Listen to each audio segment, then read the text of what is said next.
Welcome to On the Rise podcast. I'm Matt Ricker, today with Jennifer Flynn from the class of 2007 and 2010. Jennifer, thank you very much for joining us. Thanks for having me, Matt. I'm excited to be here. Yeah, and it's been a great morning. You got to see campus a little bit, all the new happenings and renovations that went on. Yeah. So what do you think so far? Very different from when I went here, but it's so nice to see all the growth and beautiful buildings, and that the campus is still just beautiful. Mm-hmm. Yeah. So, Jennifer, you are the department manager of the Employee Wellness Center at Con Ed. Mm-hmm. We talked a little bit off air about your career journey. So can you tell us a little bit more on that and, how you got to where you are today? Sure. So I started a few months after I graduated. So I graduated here in May of 2007, and I started with Con Ed December 2007.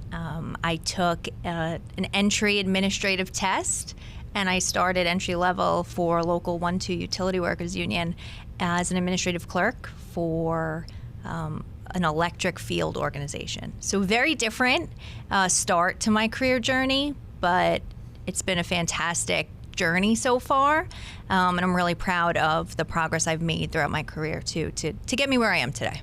Yeah, and you actually worked for Iona for a brief period of time too, right? I did. So throughout my journey here at Iona, even when I was in undergrad, I worked for student retention at the time, student success now.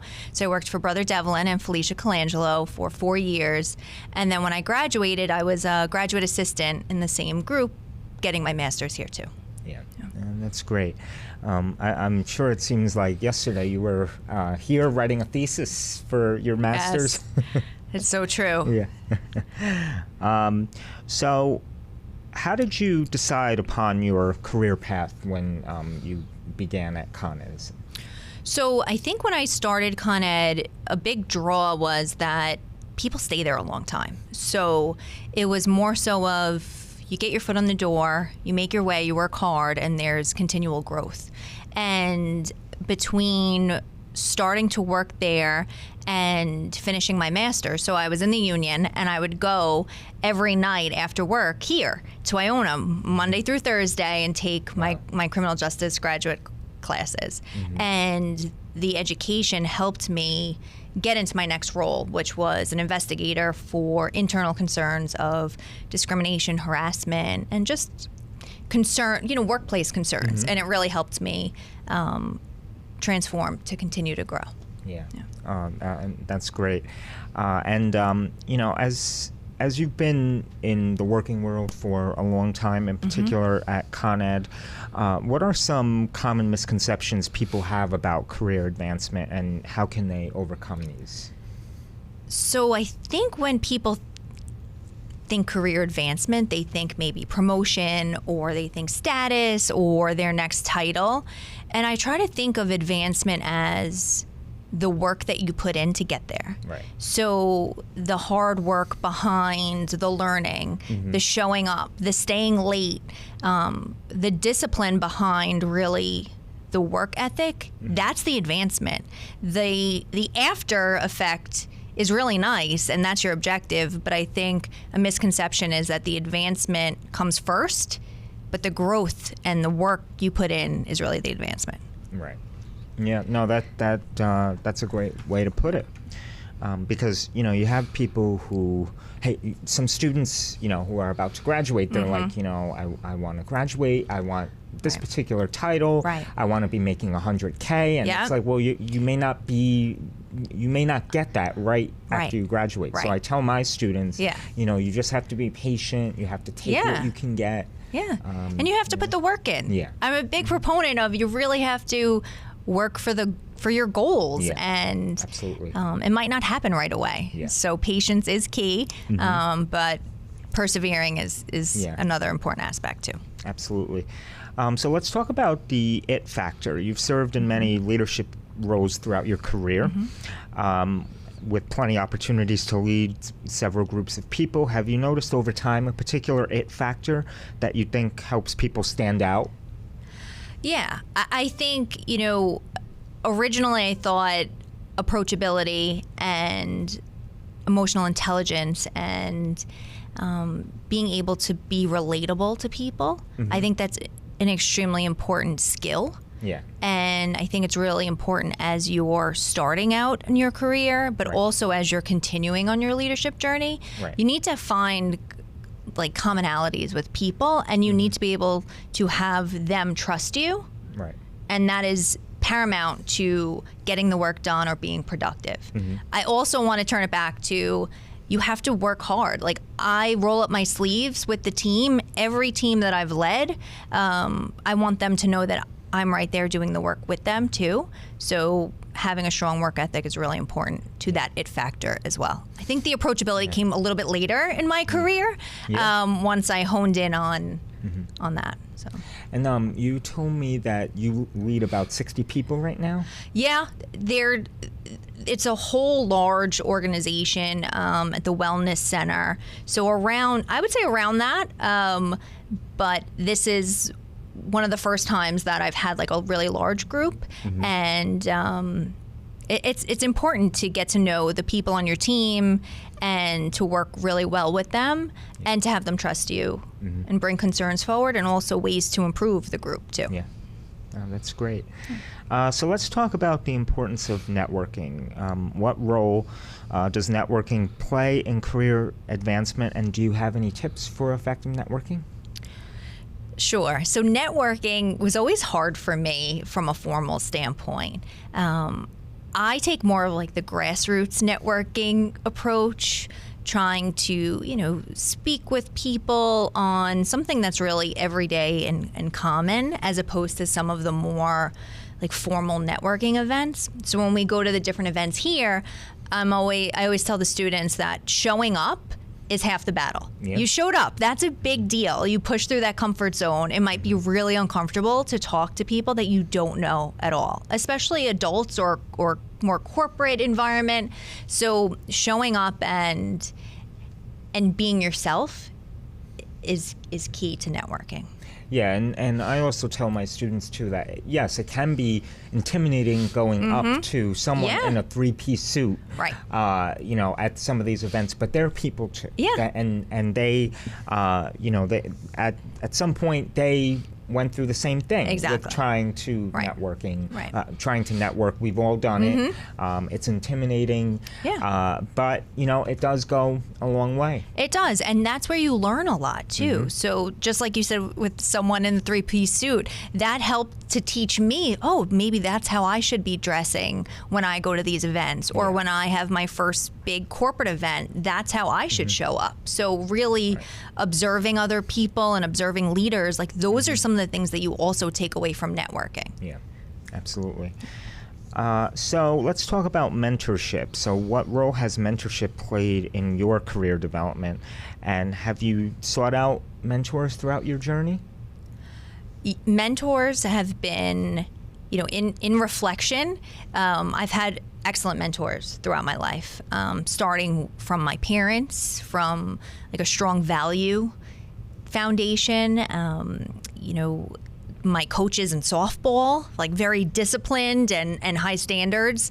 And then when here at Iona, I talked about Brother Devlin and Felicia. I mean, they were amazing in my really positive experience here. And then when I got to Con Ed, it's different leadership too. So you're really looking at different leadership styles. You're observing, you're seeing how people react in a crisis or how they treat their team members. And all of those things from a mentorship perspective is really important to me. And I think that helped shape me to be a mentor and give back as well. That's great. So, speaking of mentoring, the next topic I want to bring up is Girls Go Further. Yeah. So you've served as a mentor since the start of the program, and we recently celebrated its 5-year anniversary. What are some of your most memorable moments as a mentor in the last 5 years? Sure.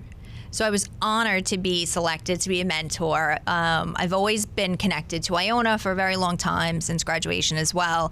And over the last 5 years, I've met different mentees and different students, and I think just getting to know them and trying to learn from them, what do they want in the workplace?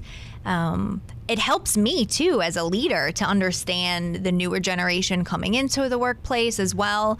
But just being able to share different experiences with them, or thinking about some of the things that I didn't know when I was here. So trying to share those experiences and learn from them too has been really memorable. That's great. And now, like when you're looking to hire someone, what are some of the qualities that you look for?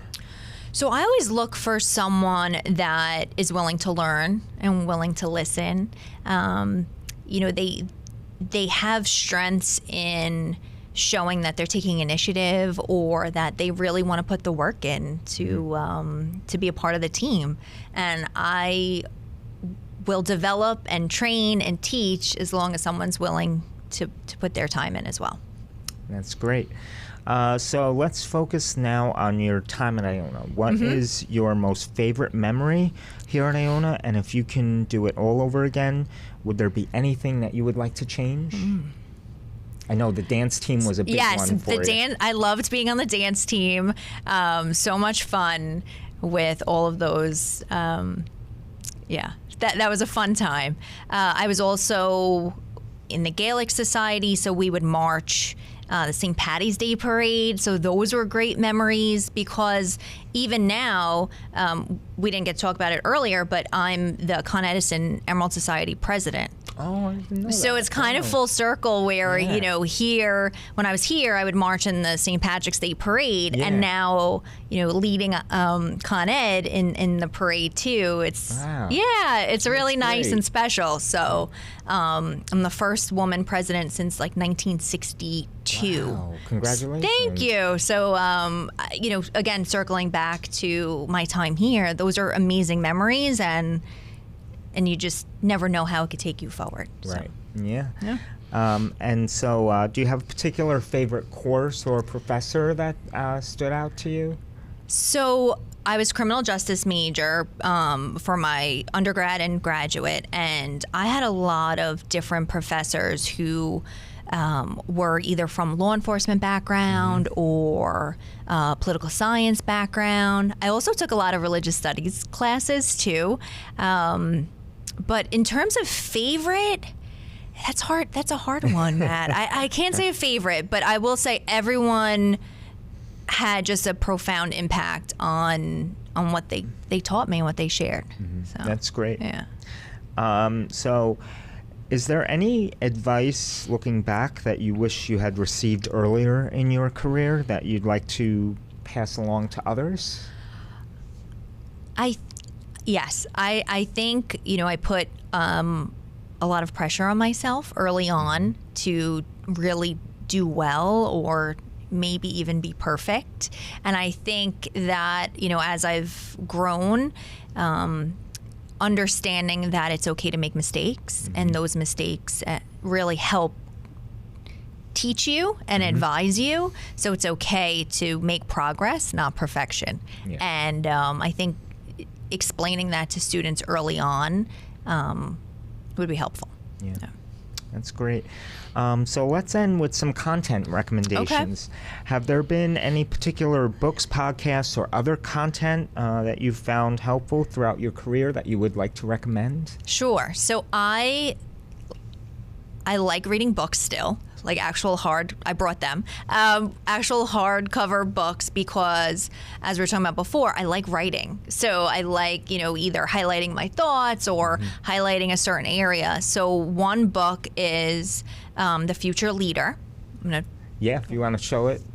So this is The Future Leader, and you can see I have my notes here. Yeah. And it really talks about mindset and different ways to succeed, especially going into like the next decade. So like what makes up a leader, and I really focus on the mindset of how do you show up and how do you show up for others. So that's been a great book to read so far. And then something a little bit lighter is Everything is Figure Outable. I don't even think that's a word, but it explains, and it's aligned with my mindset of, if there's something that you want to accomplish or something that you want to overcome, if you have the drive and the passion or the goal, you'll figure it out. And it's a book that just kind of reminds you of that and how to do that in different aspects of your life. Yeah. So. Oh, that's great. Yeah. I look forward to reading those at some point. Yeah. But Jennifer, I just want to thank you again for coming to campus, for coming on the You're podcast. We sincerely appreciate it, and I look forward to having you back. Thanks, again Matt. soon. Thanks for having me. Thanks for showing me all the new updates here, Of and course. I'm really happy to be here, Yeah. be a part of the Iona community. Thank you. All right. Well, that's the On the Rise podcast, this edition. I'm Matt Ricker. We'll see you next time.